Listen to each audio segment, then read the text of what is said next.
La principal indicación para congelar óvulos, que también hay muy poca referencia, es mujeres en edad reproductiva que les diagnostican cáncer.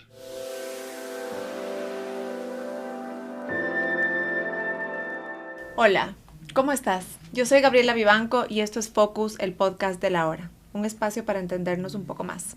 Este episodio quiero empezar con una frase de Gabriel García Márquez. Cuando un recién nacido aprieta con su pequeño puño por primera vez el dedo de su padre, lo tiene atrapado para siempre. Y como madre afirmo que no hay amor más puro que el que tenemos hacia nuestros hijos. Pero ¿qué pasa cuando el sueño de tener un bebé se complica? Sobre la infertilidad y sus soluciones hablaremos hoy con el doctor Pablo Valencia. Él es médico ginecólogo y especialista en fertilidad. Además es director del Centro Ecuatoriano de Reproducción Humana y tiene más de 25 años de experiencia.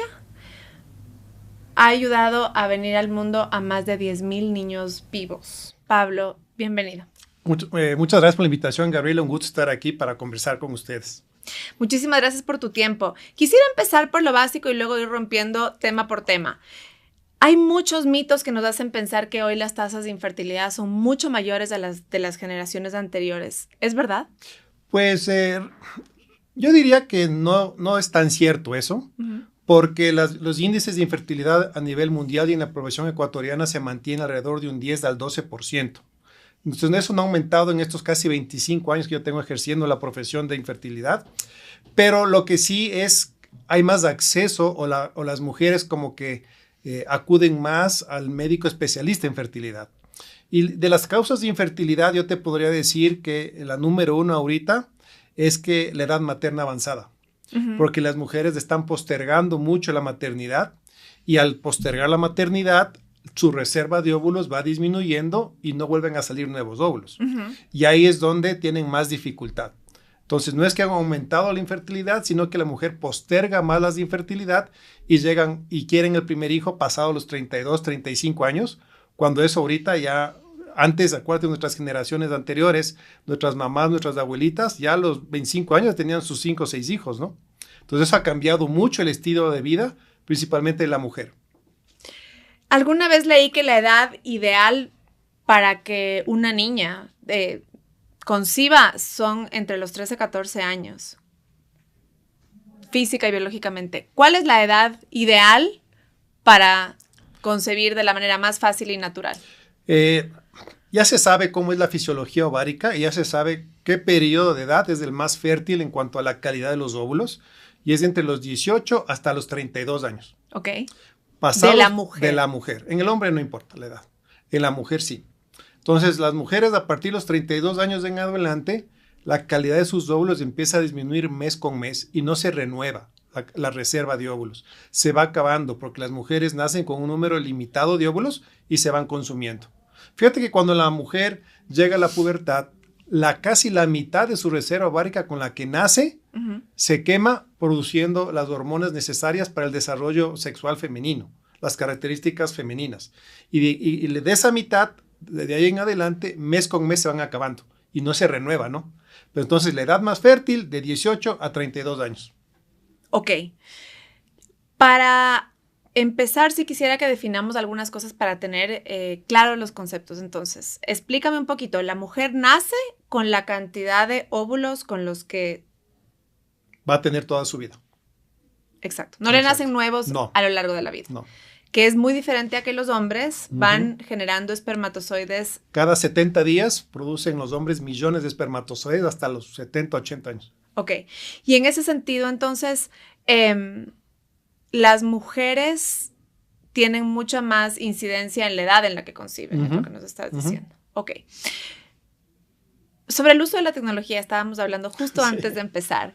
Cuando una pareja toma la decisión, una pareja o una persona, puede ser sola, una mujer, toma la decisión de tener un bebé, ¿qué herramientas tiene en ese momento, independientemente de la edad? Luego podemos hablar de los factores de la edad, pero en el rango de edad que tú dices, ¿qué cosas debería hacer para estar en total conocimiento de cómo está su cuerpo, cómo está su fertilidad hoy y qué herramientas puede tener a su disposición para que esto sea rápido y lo más natural posible. Bueno, si una mujer o una pareja ya deciden tener hijos, lo que se recomienda es que se hagan ciertos estudios básicos de fertilidad para saber si tienen o no un problema que se quiera tratar o no. Por ejemplo, una mujer no puede saber cómo está la reserva ovárica si no se hace una hormona antimulleriana, que es un examen de sangre específico para la cantidad de óvulos.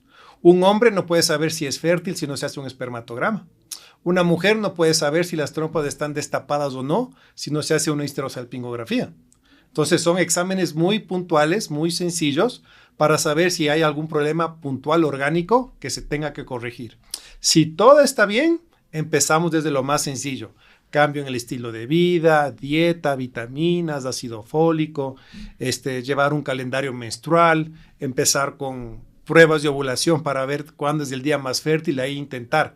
Pero sí es importante un examen básico a los dos y de ahí empezar cualquier cosa. Ok, entonces este examen básico lo que me daría es un panorama de cómo está pues, la mamá y el aparato papá. Reproductor masculino y femenino. Exacto. En el mes 0. Ajá. Y eso también quizá me permite, si es que en el futuro hay problemas, pues saber dónde estoy en 6 meses o en un año comparado con hace 6 meses. Exactamente, totalmente. Perfecto. Entonces vamos a resumir un poco los exámenes. Del examen de sangre de la madre de una hormona que se llama hormona antimulleriana, que es la más importante, pero también a veces también medimos la hormona de la tiroides, la hormona de la prolactina, que también influye en la calidad de la ovulación. Okay. Ese es el examen de sangre básico. Ya. Luego tenemos una ecografía vaginal especial para contar el número de óvulos que hay en los ovarios y ver que el útero por dentro y por fuera esté bien. Y el nido, que es el útero, sea apto para recibir el embarazo. Segundo examen. Okay. Tercer examen, la radiografía de las trompas del útero, porque en la trompa del útero es donde se une normalmente el óvulo y el espermatozoide. Estas son las trompas de falopio. Las trompas de falopio. Entonces tenemos que estar seguros de que esas trompas no estén tapadas, no estén inflamadas y que estén normales. Esos son los 3 exámenes en la mujer. Y en el hombre, un solo examen que es el espermatograma. Para ver la cantidad de los espermatozoides y su movilidad. Con eso ya estamos listos. Y con eso se mide la cantidad de espermatozoides y la calidad de los espermatozoides. La calidad, su movilidad. ¿Qué tan rápidos son?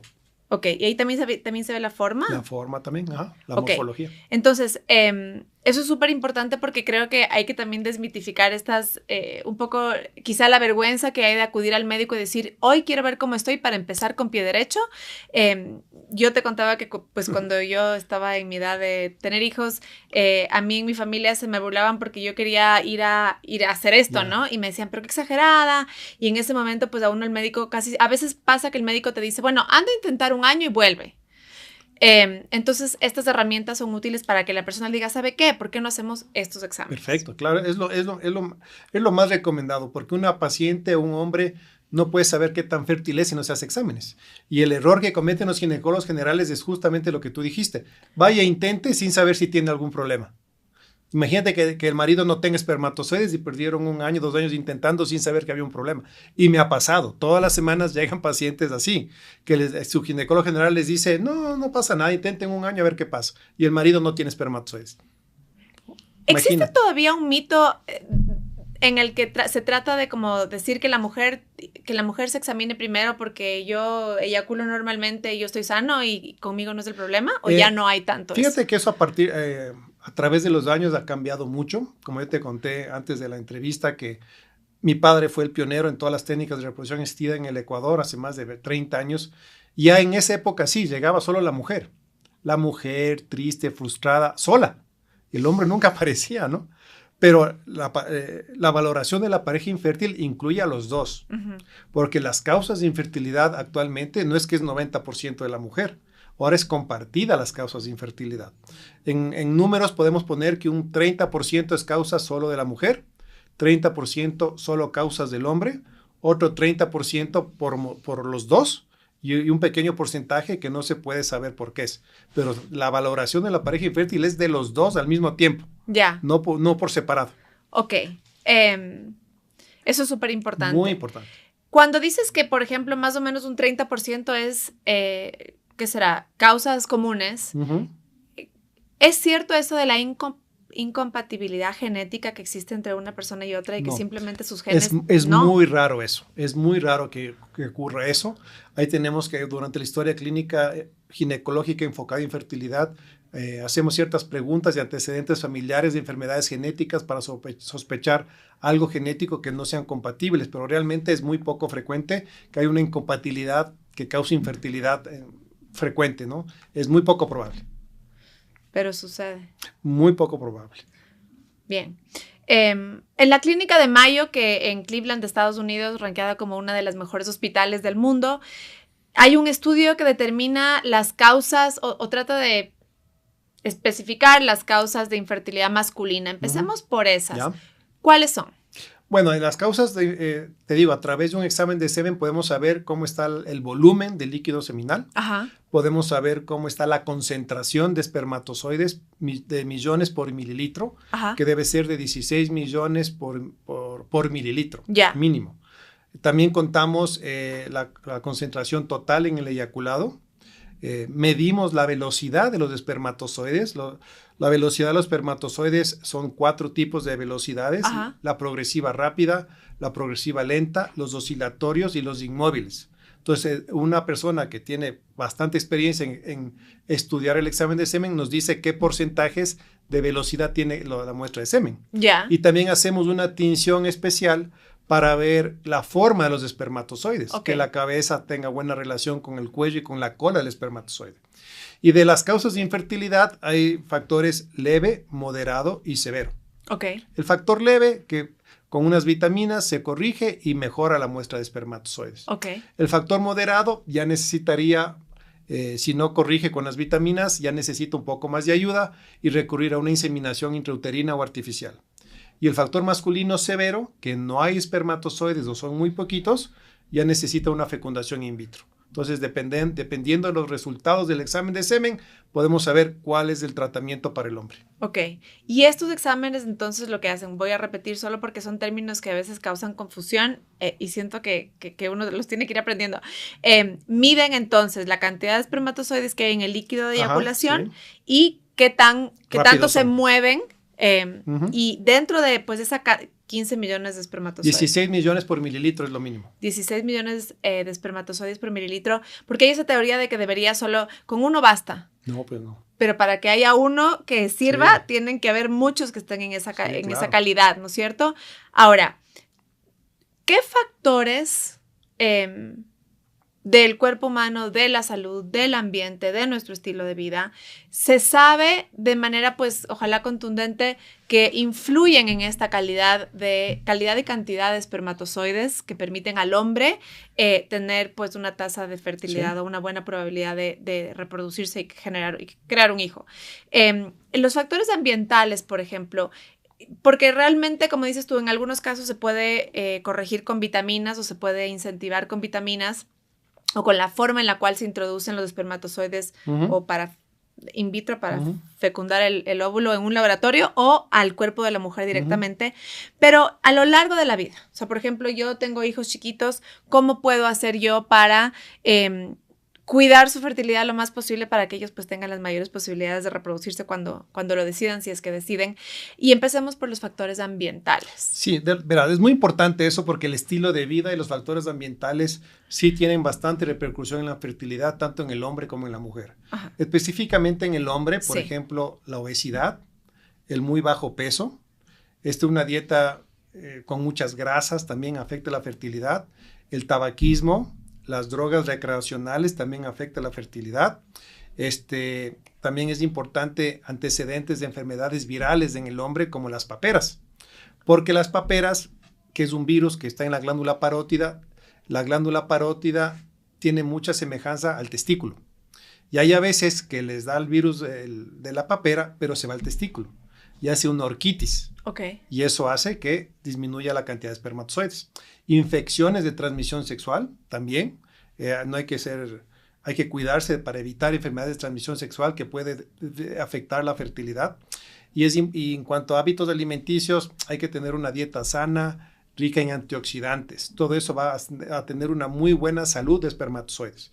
Y cuando ya la persona es adulta, Se recomienda también que la frecuencia de relaciones sexuales sea por lo menos unas 2 o 3 veces por semana para que se vayan renovando esos espermatozoides y el testículo esté produciendo constantemente espermatozoides de mejor calidad.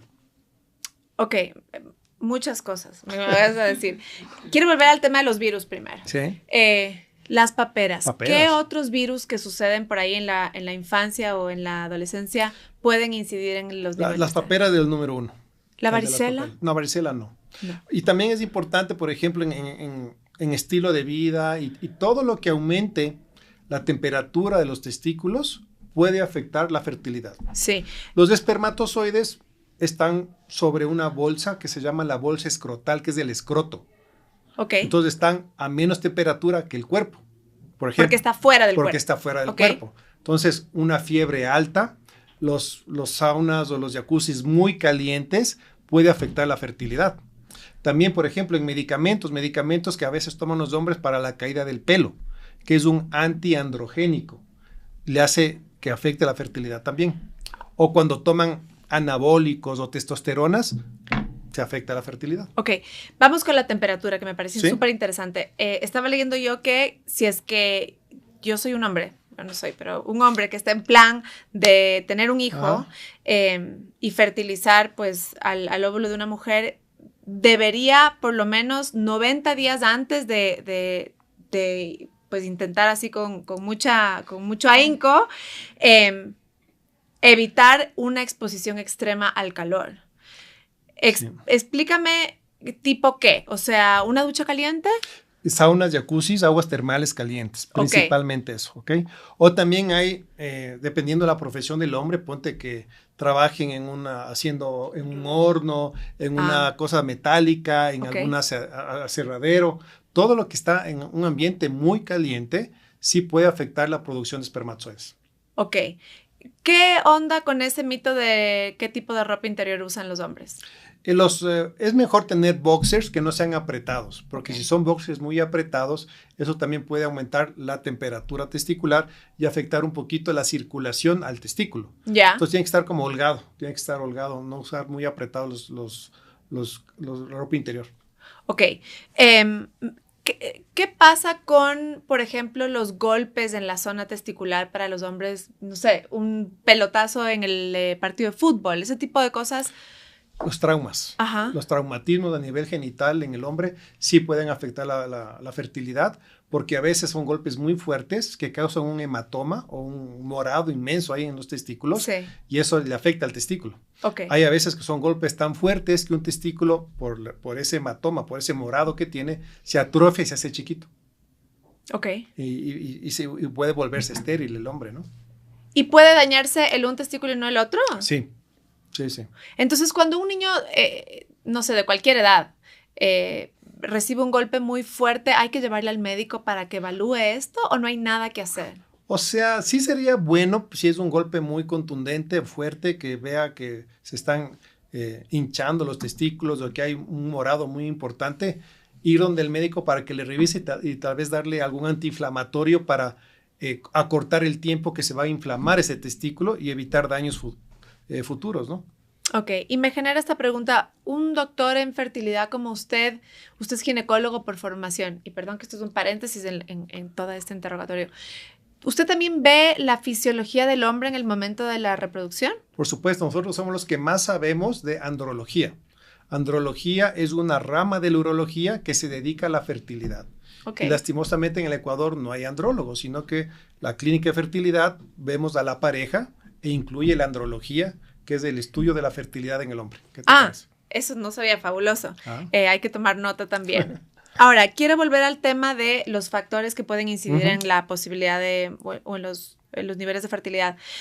La frecuencia de las relaciones sexuales. Usted decía que un hombre debería tener o eyacular. Porque 2 o 3 veces por semana. 2 o 3 veces por semana para que se estimule la espermatogénesis o la formación de espermatozoides. Ok, y si esto no pasa, ¿cuáles son los efectos? Cuando la abstinencia sexual es más de 7 a 10 días, los espermatozoides pierden calidad, porque ya son muy envejecidos. Ya. En vez de espermatozoides, ya se vuelven espermatosaurios.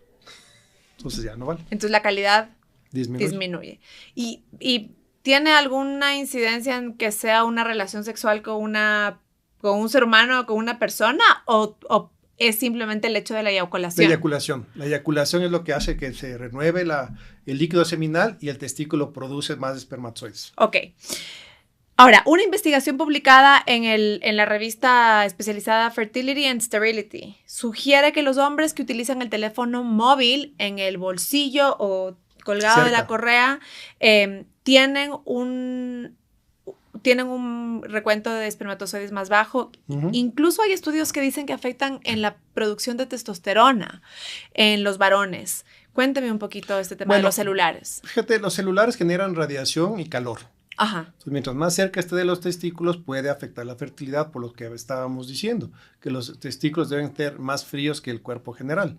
Inclusive, cuando nosotros vemos pacientes masculinos, por ejemplo, si usan motos, hacen enduro, el motor está ahí y puede calentar los testículos. Ok.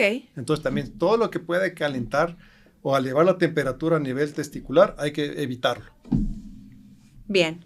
Muy importante también, el uso de la computadora genera calor y radiación que puede afectar. En la falda, como decimos nosotros. Chévere, muchísimas gracias. Al respecto de los deportes que comenta usted, sobre el calor y el uso de, por ejemplo, motos o este tipo de aparatos que generan calor porque uno se sienta prácticamente encima del motor. Los golpes, por ejemplo, la gente que monta bici, que se va a la montaña, ese tipo de golpes que se generan o el impacto. Si son golpes muy fuertes, pudiera afectar, ¿no? Pero si son golpes leves, no pasa nada, no hay ningún problema. Ya. Y en la bicicleta no genera calor porque no está sobre un motor, ¿no? Entonces, Total. La bicicleta es la que menos repercusión tiene. Ok, y para terminar el tema de los hombres, me quedó la duda sobre el tema del peso del hombre. Ajá. Usted decía que también incide un peso extremadamente bajo. Las personas, por ejemplo, los atletas de élite que pues le someten a su cuerpo a un nivel extremo de a veces deshidratación o consumo de calorías o consumo de grasas y demás, ¿esos deportistas de élites tienen alguna afectación en su nivel de fertilidad o no tienen nada que ver? Dependiendo qué tan extremo sea y qué tan bajo sea el peso, sí puede llegar a afectar. Porque igual te quedas con menos nutrientes precursores para poder formar espermatozoides. Ajá. Y cuando hay y en las mujeres es más frecuente, cuando hay una baja de peso extrema, el cerebro se bloquea y deja de producir hormonas. Okay. Y al dejar de producir hormonas, deja de estimular al testículo o a los ovarios para producir óvulos o espermatozoides. Ok. Por último, la edad de los varones, porque yo he estado leyendo y por eso le quería preguntar, insistir en el tema de la edad. Hay algunos estudios que empiezan a correlacionar y no es muy contundente, pero que, por ejemplo, sí existe una relación todavía no probada entre la edad del varón cuando concibe un bebé y los niveles de autismo que se ven en ciertas poblaciones. Ahora, cuando un varón tiene edad avanzada y produce por ahí menos testosterona, ¿eso no incide en la calidad del espermatozoide para nada? Sí, si los niveles de testosterona disminuyen, sí puede afectar la calidad de los espermatozoides. En cuanto a la edad en el hombre, no es tan crítico como en la mujer. Ya dijimos de un inicio que las mujeres a partir de los 32 años empiezan ya a perder de forma importante su calidad y su reserva ovárica. En el hombre no, en el hombre a partir de los 55, 60 años va disminuyendo la fertilidad normalmente, ¿no? Okay. Pero hay hombres que tienen hijos a los 70, 80 años, ¿no? Sí. Charles Chaplin, el padre de Julio Iglesias, o sea, muchos, Robert De Niro, que también tuvo un hijo recién y tiene como 80 años. Sí. Entonces, no, la edad no es tan crítico en el hombre como en la mujer. Ok. Ahora, quisiera que hagamos el mismo ejercicio para con las mujeres. Vamos con los factores ambientales y de estilo de vida que pueden influir en el largo plazo en la fertilidad de la mujer. Pues casi son los mismos que en el hombre, ¿no? El peso bajo, el peso alto.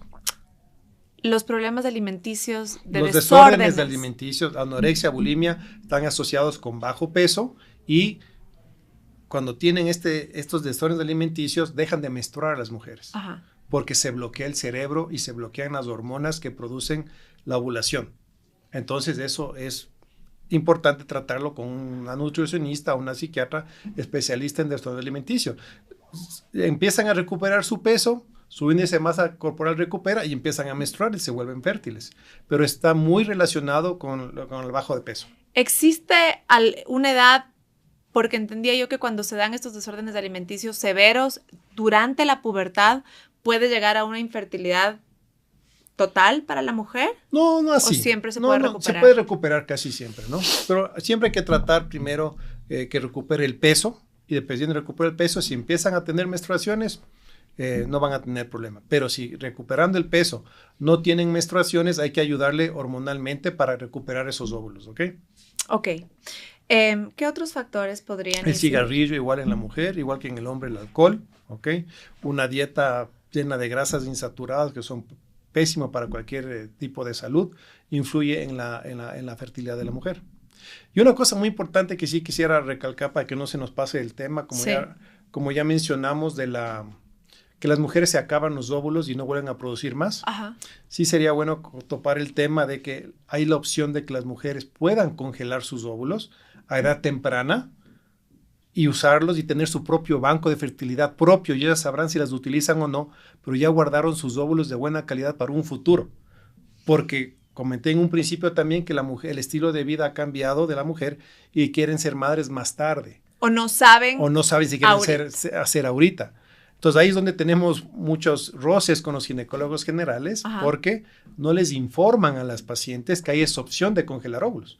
Entonces me viene una paciente de 40 años, doctor Valencia, me quiero embarazar, pero no, tus óvulos ya no están funcionando tan bien. ¿Por qué no congelaste óvulos hace 15 años, hace 10 años, que eran de mejor calidad? Es que nadie me dijo. Ok, entonces me encanta porque teníamos ese tema pendiente. Quitándonos un poco los tabúes de la edad, ¿no es cierto? ¿Cuál sería la edad ideal para que una mujer congele sus óvulos en óptimas condiciones? Mientras más joven, mejor. Desde los 20 a los 32 años son óvulos de hermosísima calidad. Ok. Cuando vemos, porque nosotros como hacemos fecundación in vitro, al microscopio vemos los óvulos, vemos cómo están, les vemos la célula, le vemos el citoplasma, el núcleo, y es una diferencia abismal una mujer de 30 a 32 años con una mujer de 39 a 40. El óvulo es mucho más saludable. Okay. Y tiene menos riesgo de problemas cromosómicos también, ¿no? ¿Y se puede testear los cromosomas de los óvulos que yo congelo? No, de los óvulos no, pero del embrión que se va a usar, sí. Ok, entonces, entre los 20 y los 32 años... Es excelente, pero el límite máximo es 39 máximo, ¿no? Porque después ya la calidad casi que no vale la pena. Ya gastas no vale la pena. ¿Cuánto cuesta? Congelar óvulos como unos $4,000 más o menos, que incluye los 10 días de inyecciones, el procedimiento donde aspiramos los óvulos y los congelamos. Y luego son 25 mensuales o 300 anuales para tenerlos guardados en el banco de óvulos. Okay. En mi clínica tenemos más de 50,000 óvulos guardados de pacientes que están ahí esperando para cuando ella se decida ser madre, ¿no? Pero con óvulos de mejor calidad. Claro. Y eso me parece un tema súper interesante porque la decisión no la tiene que tomar uno ni a los 20, ni a los 25, ni a los 30, ni a los 32 máximo, sino que le da la opción a la mujer de decir, bueno, yo algún día tal vez, además que sin tener hijos, por ahí tiene los recursos para lanzarse una aventura de esas y tener como una póliza de seguro, ¿no? Para más tarde. De fertilidad propia, pero esa es una indicación... ¿Qué te diré? Se llama la preservación de fertilidad mediante la congelación de óvulos. Ajá. Por edad de la mujer, es como una indicación social que se conoce en los términos médicos, ¿no? La principal indicación para congelar óvulos, que también hay muy poca referencia, es mujeres en edad reproductiva que les diagnostican cáncer. Okay. Cáncer de ovario, cáncer de cervix, cáncer de mama. Y antes de que les hagan su tratamiento oncológico, tienen que congelar óvulos. Porque después de la quimio, la radioterapia, ya se quemaron los óvulos y ya se quedó estéril. Entonces también es gravísimo eso. ¿Y ese consejo recibe la paciente que le diagnostican un cáncer a edad tan temprana? Pero el médico que le diagnostica el cáncer, normalmente un ginecólogo o un oncólogo, no tiene ni idea de la preservación de la fertilidad. Claro, o no es su prioridad. No es su prioridad. Claro. Y por ejemplo... A veces me llegan pacientes, doctor, me diagnosticaron cáncer de mama, pero ya me hicieron quimioterapia y ya congéleme los óvulos. Ya no puedo. Yo me demoro 15 días en congelar óvulos. Y desde que una mujer le diagnostican cáncer de mama hasta que se hace la cirugía o hasta que se hace el tratamiento de quimio radio, por lo menos son 1 mes y medio. que da tiempo perfecto para que congele óvulos. Y las inyecciones que quisiera, porque luego ahora nos cuenta el proceso para que produzca suficientes óvulos para que se valga la pena congelar. Esas inyecciones que le ponen a la mujer, usted me dice 10 días de inyecciones, ¿eso no incide, por ejemplo, en la producción hormonal que pueda tener una incidencia negativa en el desarrollo de mi cáncer? No, para nada. Dependiendo del tipo de cáncer. Por ejemplo, el cáncer de mama que puede tener receptores hormonales, hay esquemas de estimulación de la ovulación específicos para esta paciente que le damos un medicamento que bloquea la producción hormonal, pero hace que se produzca óvulos. Entonces no pasa nada. Perfecto. Importantísimo saber. Ahora, cuéntenos así en corto el proceso de ir a congelar los óvulos. O sea, primero tomar la decisión de ir, y ahí es donde tenemos el principal problema, que es la falta de referencia, porque el ginecólogo general no le asesora. O sea, yo como especialista de fertilidad, yo no veo mujeres rutinariamente o control anual, normal, yo no soy ginecólogo general. El ginecólogo general es responsable de informar a la mujer que hay esta posibilidad. Y la mujer decide si quiere o no. Acuden a mi clínica, les hago una historia clínica, les envío a hacer exámenes, que son 2 exámenes, el examen de la sangre y el del eco, y ya. Hago la revisión de los exámenes e inmediatamente se empiezan las inyecciones para producir óvulos. Son inyecciones subcutáneas que se pone solita la paciente durante 10 días. Y en vez de producir un óvulo que produce normalmente cada mes, produce de 12 a 20. Y esos son los que se guardan. ¿Cuánto tiempo pueden estar congelados los óvulos antes de que empiezan a dañarse? Asumo que no para siempre. Bueno, yo fui el primero en el Ecuador hace 15 años en congelar óvulos. Y en el 2009 empezamos a congelar óvulos en el Ecuador. Y en el 2010 nació el primer bebito en el Ecuador producto de un óvulo congelado. Entonces fuimos de los pioneros en Latinoamérica en congelar óvulos. Y pueden tener, y ya una vez que están los óvulos congelados en los tanques de nitrógeno, pueden quedarse 20, 30 años que no les pasa nada. ¿En serio? Ajá, sí. Están detenidos en el tiempo. Cuando se congela un embrión ya en un proceso más avanzado de fertilización in vitro, ¿los embriones tampoco se dañan en el tiempo? Hay algunos estudios que dicen que a partir tal vez de unos 20, 25 años pudiera algo deteriorarse, pero hay pacientes que han congelado, por ejemplo, en Estados Unidos embriones y a los 30 años los utilizan y no hay ningún problema, ¿no? Y a las pacientes que usted ha tenido en este tema de la congelación de óvulos, ¿les cuesta el proceso de decir ya no quiero pagar y que se vaya? Sí. Porque psicológicamente no sé cómo... O sea, es mucho mejor éticamente, no éticamente, sino moralmente, congelar solo óvulo, que es una célula, a congelar un embrión, que ya es el óvulo fecundado. Que es un bebé en potencia. Claro, entonces congelar un óvulo es una célula. Es como congelar espermatozoides.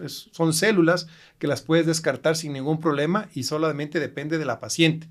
Ya no quiero mis óvulos, yo descarte, no pasa nada. Ok, súper interesante. Estuve leyendo que también se puede congelar la esperma de los varones. Uy, pero eso es hace muchos años, hace casi 100 años. Es muy sencillo congelar espermatozoides. ¿La gente lo hace? Sí, pero no con tanta frecuencia como debería. Por ejemplo, también es interesante este tema que te voy a comentar, Gabriel. En mi clínica hacemos muchísima fecundación in vitro con donación de óvulos y tratamientos con donantes de semen. Tenemos un banco de semen. Ok, quiero hacer una pausa. Fertilización in vitro explíqueme rapidito en 2 oraciones qué es, por si acaso es que alguien en la audiencia. La fecundación in vitro es que obtenemos los óvulos en la clínica, les fecundamos en el laboratorio con el espermatozoide, desarrollamos el embrión en las incubadoras, lo que normalmente pasa en la trompa del útero, lo hacemos en las incubadoras y el embrión ya formado y desarrollado se deja dentro del útero para que el cuerpo se pegue ahí y se dé el embarazo. Ok, y en el caso de que ya esté el embrión, que son las células ya mezcladas de hombre y mujer, se puede congelar para guardar para más tarde. Ok, entonces me decía al respecto de la... Sí, de la congelación de óvulos y congelación de espermatozoides. Entonces, hacemos muchísima donación de óvulos y donación de semen, pero el hombre todavía tiene un poquito de tabú en congelar semen como para ser donante. Imagínate, tenemos cerca de 300 donantes de óvulos, que son bastantes para Quito y el país, y donantes de semen tenemos 50. ¿Y porque eso la gente se paga? no va, se les da una bonificación. No le decimos que se paga, sino que es una bonificación que les damos a los donantes porque tienen que salirse del trabajo, tienen que transportarse a la clínica, tienen que pasar por la anestesia para sacar los óvulos. Entonces se les da una bonificación a las donantes de óvulos y de semen. En Estados Unidos es bastante común. Muy común, en Europa más. ¿Aquí nos hacen falta donadores de semen? Claro, por supuesto. Y de óvulos también, ¿Y cuánto porque debe haber más. Yo creo que, ¿qué será? Por cada donación creo que son como unos 80 o 100 dólares y un donante da como unas 10 muestras. Ok. Y una donante de óvulos creo que recibe como $1,200 por la donación. Y asumo que previo se hacen exámenes. Gratis, exámenes de sangre, exámenes hormonales, exámenes genéticos, siempre y cuando cumplan unos requisitos básicos para acceder a esos exámenes, ¿no? Porque hay que pasar varios filtros para poder ser aceptado como tanto de donante de óvulos como de semen. Perfecto. Ahí pondremos su contacto por si hay potenciales donantes.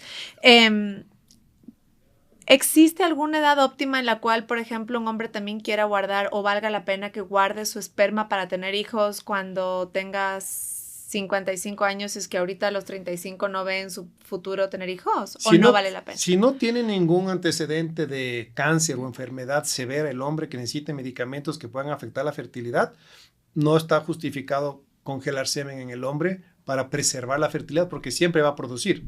Entonces, si es un hombre sano, normal, hasta los 50, 60 años puede usarlos, ¿no? Aparte de los medicamentos para curar o prevenir o tratar el cáncer, ¿qué otros medicamentos pueden afectar la fertilidad que me hagan pensar a mí que debería yo congelar óvulos? Medicamentos, por ejemplo, que utilizan las mujeres cuando tienen lupus, cuando tienen artritis, cuando tienen, por ejemplo, hay una enfermedad muy común en las mujeres que se llama endometriosis, que a veces la endometriosis puede afectar a los ovarios y consumir los óvulos. Inclusive ahorita yo también soy experto en endometriosis y ya no operamos la endometriosis a menos que sea estrictamente necesaria. Y si una paciente tiene endometriosis en los ovarios, primero le congelamos los óvulos y luego le podemos operar. Porque por más bueno que se hace en una cirugía de endometriosis, si tú topas del ovario lo estás maltratando y pierde óvulos. Entonces mejor congelas óvulos y luego le operas. La endometriosis es una enfermedad poco conocida. Es poco conocida, pero es muy común. Muy común y casi siempre entiendo, corríjame usted si me equivoco, que se diagnostica a partir de las niñas, las adolescentes o las mujeres que tienen unos cólicos menstruales salvajes. Sí. Y en muchos casos eso indica que tiene endometriosis. Entonces, antes de empezar a tomarse medicamentos, deberíamos estudiar la posibilidad de congelar óvulos. Entonces, ahí es también donde tenemos también otros problemas con los ginecólogos generales porque les dicen a las adolescentes, aguántate, es normal, son cólicos normales, eso te va a pasar, no pasa nada. Pero el 50% de esas adolescentes o mujeres jóvenes que tienen cólicos fuertes, el 50% tienen endometriosis. Y antes de tomarse un medicamento hay que pensar en estas cosas. Y si yo veo que la mujer ya tiene endometriosis en el ovario, mejor se congelan los óvulos. Perfecto. En el caso, ¿en qué momento, después de, por ejemplo, probar cuánto tiempo y hacerse todos estos exámenes básicos, usted determina que hay que ya... ayudar un poco? Sí. Cuando la mujer tiene menos de 35 años y todo está normal, 1 año.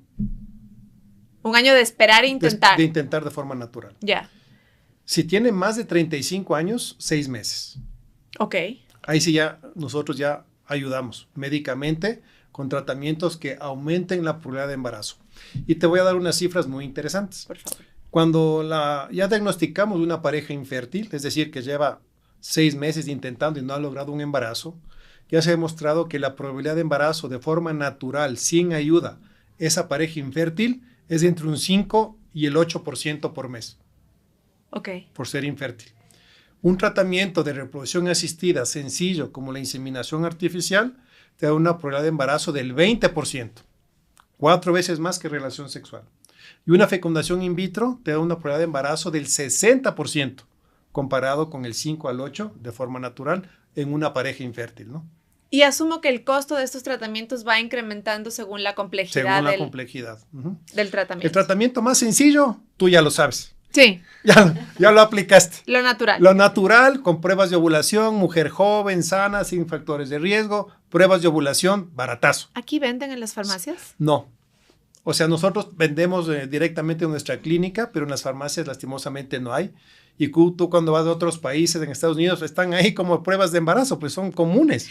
Es Acá importante, no hay. hablamos Eso es terrible. de las pruebas de ovulación justo antes, quizá no venden aquí todavía en las farmacias, pero por ahí en las Sí, en las clínicas de clínicas, fertilidad, sí, claro. o en otros países, en cualquier farmacia Sí. sin receta, y son unos palitos donde Como se pruebas de orina embarazo, como pruebas prueba de embarazo que a uno le hace saber si es que ese día está fértil o no está fértil. Exacto, sencillo. $5. Exactamente. Y el más caro que hacemos de todos es del otro extremo, pero son casos ya más severos de infertilidad.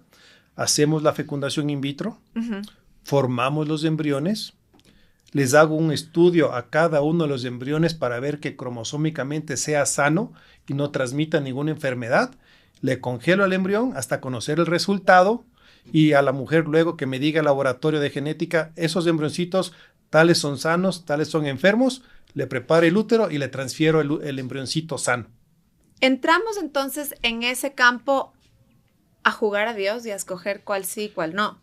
Pues no, verás, porque estamos ahí famosamente apoyándonos en la tecnología y en el desarrollo médico para hacer más eficientes el lograr un embarazo sano. Por ejemplo, hay pacientes que tienen enfermedades genéticas catastróficas, distrofia muscular, distrofia, un montón de enfermedades que yo le puedo analizar a ese bebito, a ese embrión, antes de ser implantado para que sea sano de la enfermedad. Ok. Eso es lo más top que hay. Sí. Lo más top que hay. En una muestra, y un poco para entender las probabilidades, asumo que varía mucho según la pareja, según todos los factores que estamos conversando, pero en una muestra de embriones, en una fertilización in vitro, ¿se hacen más o menos cuántos embriones? Depende de la edad de la mujer, pero un promedio son entre unos 2 o 3 embriones. Son pocos. Utiliza 1 o 2 y congela el resto. Ya. Y si es que no se queda embarazada, utiliza el que guardó para no hacer todo el gasto de hacer de nuevo. O si es que sí se embaraza, tiene un hijito para dentro de 1 o 2 años volverlo a utilizar. Ok, y en ese caso también se escoge si quiero hombre o mujer ya de una vez. Bueno, tiene que hacer el estudio, que es lo caro, ¿no? El estudio para ver si es hombre o mujer. También hay enfermedades genéticas que se transmiten solo en hombres o solo en mujeres. Por ejemplo, la hemofilia. Sí. Son enfermedades ligadas al cromosoma X y tenemos que ver si es masculino o femenino, ¿no? Ok. Pero con este análisis cromosómico de los embriones se inventó para descartar que el embrioncito sea enfermito y no transferir una enfermedad. Quisiera volver un poquito al método natural de tener bebés. Y creo que también es importante entender, no todos los embarazos tempranos devienen en un embarazo sano de 9 meses y un bebé. ¿Cuáles son los porcentajes en los cuales hay un aborto natural? No sé si esa es la palabra. Bueno, eso es muy, muy buena pregunta porque es muy frecuente. Sí. El tener una pérdida temprana en una mujer en edad reproductiva es muy frecuente. Está entre un 12 al 15% que las mujeres tienen por lo menos un aborto antes de lograr su nacido vivo, ¿no? Y los 3 primeros meses, las primeras 12 semanas son las más críticas, porque cuando una mujer se embaraza, en esos 3 primeros meses, como que el cuerpo dice, ¿sabes qué? Este embrioncito no viene bien, este bebito mejor le detengo ahorita para que no vayan a nacer con algún problema. Ajá. Es como una selección natural. Y la principal causa de los abortos tempranos es esa, porque el embrioncito que viene o que se implantó es enfermo y el cuerpo lo bloquea, ¿no? Sí, yo me acuerdo que hay médicos que dicen, verás, o sea, ojalá a uno le expliquen que esto puede pasar, pero además, hoy con tanta tecnología, la gente puede saber, las mujeres podemos saber si estamos embarazadas incluso antes de que se cumplan los 28 o X número de días del ciclo, ¿no es cierto? Antes de saber que ya estoy tarde, ya puedo ver si estoy embarazada con algunos test de embarazo. Y entonces pasa que hay una alta probabilidad de que estos embarazos pues no lleguen a buen término porque la naturaleza sola decide que... Es que todas las mujeres en su vida reproductiva no pueden saber cuando tuvieron relaciones sexuales si se fecundó el óvulo, se formó el embrioncito, pero simplemente no se implantó, o se implantó y hubo un retraso de 2-3 días y fue un aborto muy temprano. Eso pasa siempre y no se dan cuenta porque es muy temprano. Claro. Y generalmente es por problemas cromosómicos del embrión. Bien, y en el método de intento natural, entonces, ¿Qué es lo ideal? Cuando, por ejemplo, asumiendo una mujer que tenga un ciclo de 28 días, que no siempre pasa, pero en promedio, el día de la ovulación se da el día 14 del ciclo, el primer día del ciclo es el día que ocurre la menstruación, ¿no es cierto? Entonces, a partir de este promedio, si es que alguien quiere atinarle a un embarazo, ¿qué tiene que hacer? En un ciclo ideal, como tú dices, de 28 días, los días más fértiles del día 12, 13 y 14. Ya. 12, 13 y 14. Y cuando nosotros hacemos un seguimiento folicular o usamos pruebas de ovulación, les decimos a las pacientes que empiecen las pruebas de ovulación por el día 10 de haber empezado la regla. Y en cuanto sale positiva la prueba de ovulación, tienen relaciones de esa noche. Descansan un día y tienen otra vez más. Ajá. Siempre hay que descansar un día o 24 horas para que se recarguen o se vuelvan a llenar los espermatozoides. Ok. Y también me ha pasado a mí que es absurdo que hay médicos que dicen, no, tengan relaciones cada 8 horas por 3 días. Sí. O sea, imposible. Entiendo que además la cantidad de espermatozoides... En la segunda eyaculación, el mismo día, ya no hay casi nada de espermatozoides. Claro. O sea, es absurdo que les digan cada 8 horas por 3 días. Imposible. Sí, es un estrés. Antibiótico. O sea, no es así. Eso es un desconocimiento total de que cuando la muestra de semen del hombre es normal, una vez que eyacula, dura 2 o 3 días los espermatozoides ahí. Sí. Entonces no hace falta cada 8 horas. Bien. ¿Okay? El estrés y la producción de cortisol en la mujer y el hombre, ¿cómo influyen en la fertilidad? No es una causa directa de infertilidad, pero obviamente puede agravar ciertas cosas por el estado de ánimo. Nosotros vemos pacientes muy, muy desgastadas psicológicamente que vienen porque han perdido mucho tiempo, vienen frustradas, depresibles, vienen tristes, económicamente mal porque no han ido al sitio correcto. Entonces, todo eso tenemos nosotros que trabajar para antes de empezar un tratamiento de fertilidad y tenemos un departamento de psicología y tenemos una coach para fertilidad que les ayuda a las pacientes a ser positivas y que te tengan claro las posibilidades de éxito también, ¿no? Eso es muy importante. Y ojalá la pareja también. Sí, claro, a los dos.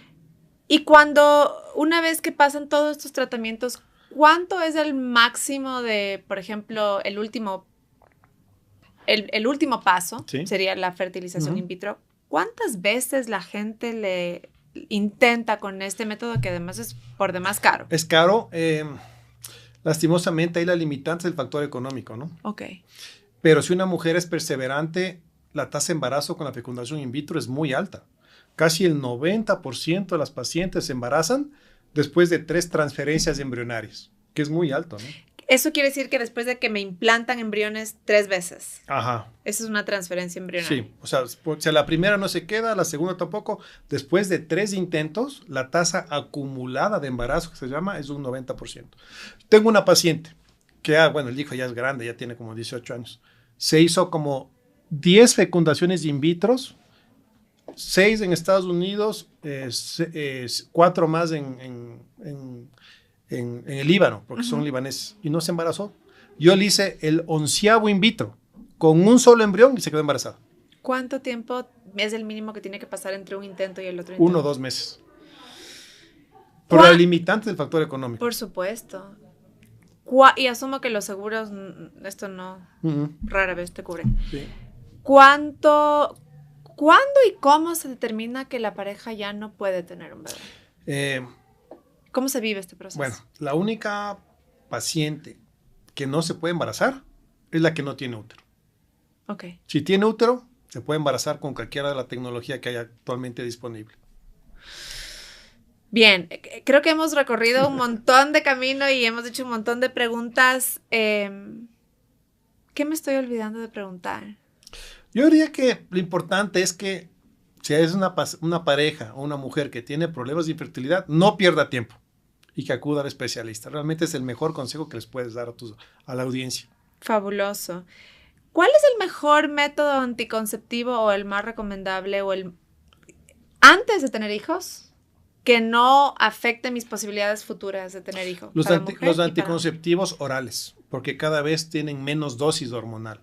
Primero, que es el más efectivo como anticoncepción, los anticonceptivos orales, y como tienen una carga hormonal muy bajita, Dejas de tomar un mes y ya regresa la fertilidad. Las pastillas anticonceptivas modernas. Ajá, las que tienen baja dosis. Porque también hay yo creo que es un mito que a las mujeres dicen, bueno, es que tomaron pastillas anticonceptivas tanto tiempo y por tantos años que cuando ya quieren tener hijos, entonces ya no pueden. Es falso, eso es un mito. Eso es un mito. Eso es un mito. Los dispositivos intrauterinos, las TES que tienen hormonas y las que no tienen hormonas, ¿qué tan recomendables son para las mujeres que no han tenido hijos todavía? Hay una creencia antigua que decía que no se recomendaba poner los dispositivos intrauterinos con o sin hormonas en mujeres que no han tenido hijos, porque había el pensamiento de que poner un dispositivo intrauterino favorecía infecciones pélvicas o infecciones en la mujer que pudieran repercutir en la fertilidad. Ya. Pero si es una paciente que no tiene muchas parejas sexuales, tiene una buena vida, se cuida y todo, se puede utilizar un método anticonceptivo de depósito. Pero siempre teniendo en cuenta que cuando es un dispositivo con hormona, el ovario se duerme más tiempo que con las pastillas y puede demorarse más meses en regresar la fertilidad. Entonces, en ese caso sí es recomendable la común y corriente, que es la té de cobre. Sin hormonas. Sin hormona. Pero entre la té de cobre y las pastillas anticonceptivas, para la gente que todavía no ha tenido hijos... Yo diría que las pastillas anticonceptivas. Sí. ¿Desde qué edad? Depende, será 18, 19 años. No hay un límite para abajo. Ajá. O sea, sí, no vas a dar a una mujer que no tiene menstruaciones, debe tener menstruaciones mínimo, ¿no? Y que su desarrollo sexual ya haya desarrollado casi su plenitud. Por eso lo ideal sería, ¿qué será? 18, 19 años mínimo, ¿no? Antes como que puedes interferir mucho en el desarrollo de la mujer. Ok. La vasectomía, entonces, siendo el método anticonceptivo para los varones más seguro. Sí, y definitivo. ¿Es definitiva en todos los casos? Igual que la ligadura de trompas, en teoría son métodos definitivos de planificación familiar. Y lo que se recomienda ahí es que si un hombre se va a hacer la vasectomía, por cualquier cosa, que congele semen. Para tenerlos de reserva, por si acaso. Porque yo veo todos los días hombres que se divorcian y están hechos la vasectomía. Y luego quieren rehacer su vida y tener hijo con alguien más. Si tiene el semen congelado, se utiliza lo que guardó. Si es que no tiene el semen congelado, no pasa nada. Le hago un pequeño pinchacito en el testículo, dura 5 minutos y de ahí obtengo los espermatozoides directamente. O sea, sí se puede tener hijos después de una vasectomía, porque todavía se generan espermatozoides. Sí, se están produciendo. Lo que pasa es que no van por el canal y no salen del cuerpo del varón. Yo no sé si es que cuando los hombres se van a hacer la vasectomía les dicen que, oye, por si acaso no congela. Les recomienda el urólogo, no les recomienda. Bueno, aquí una recomendación extra. Por decir y te así. digo eso porque vemos todas las semanas hombres ya mayores que tienen nuevos compromisos y quieren tener hijos. Ok, me parece súper interesante y además que incluso el IES, entiendo que cubre la vasectomía y la ligadura de trompas. ¿La ligadura sí es reversible o no? Dependiendo quién la haga y cómo la hagan. Porque hay muchas técnicas de ligadura de trompas. Pero, por ejemplo, yo soy experto en recanalización tubárica, pero yo la hago con microcirugía siempre y cuando la trompa no esté muy cortita. Porque en muchas técnicas son muy radicales y dejan una trompa que no puedes recanalizar. Entonces ahí es mejor ir directamente a la fecundación in vitro. Asumo que no te preguntan cuando te van a ligar qué tan permanente quieres que sea. Exacto. Hay una técnica que solamente le ligas y cortas. Hay otra que le haces como una asa y le cortas la mitad de la trompa. Ajá. Hay otra que le cortas la parte final de la trompa, que esa es irreversible. Entonces, nunca te dicen qué técnica utilizaron. ¿Hay mujeres que sí se han quedado embarazadas con las trompas ligadas o nunca sucede? Ahí tiene falla. Tiene falla porque cuando tú cortas las trompas, como están dos polos separados, y por mala suerte a veces se unen esos polos y se recanaliza sola. Entonces no es 100% efectiva la ligadura. Será un 99.9, ¿no? Okay. Pero en medicina no es una ciencia exacta, siempre hay probabilidades de todo. Y para seguir, ya terminando en esta conversación de los métodos anticonceptivos, cuando una mujer ha tenido uno o varios hijos y quiere esperar para tener otro o no está segura si ya no quiere tener más, ¿cuál es el método recomendable que no afecte mis posibilidades futuras de tener hijos nuevamente? Oye, si ya ha tenido hijos, puede usar un dispositivo intrauterino con o sin cobre o las tabletas Bioral, serían lo más recomendable. Perfecto. ¿Alguna última cosa? Nada. Perfecto. Yo te agradezco un montón, Pablo. Ha sido una conversación llena de información. ¿Dónde puede la audiencia encontrar a tu equipo de trabajo y aprender un poquito más sobre estos temas? Pues pueden buscarnos en las redes sociales o buscarnos como Centro Ecuatoriano de Reproducción Humana. Y ahí pueden acceder a la página web, que es súper friendly. También tenemos nuestra página en Instagram como Centro Ecuatoriano de Reproducción Humana. Y ahí está toda la información. Fabuloso. Pablo, muchísimas gracias por tu tiempo. Un gusto. Muchas gracias. Síguenos en Spotify, míranos en YouTube, estamos en redes sociales, en todas las plataformas de La Hora Ecuador. Si te gustó este episodio, si te pareció útil, por favor, compártelo, ponle like y déjanos un comentario, que para nosotros tu opinión es súper valiosa. A ti que nos escuchas, muchísimas gracias por caminar con nosotros y por permitirnos caminar contigo. Hasta el próximo episodio. Esto fue Focus, el podcast de La Hora. Chao.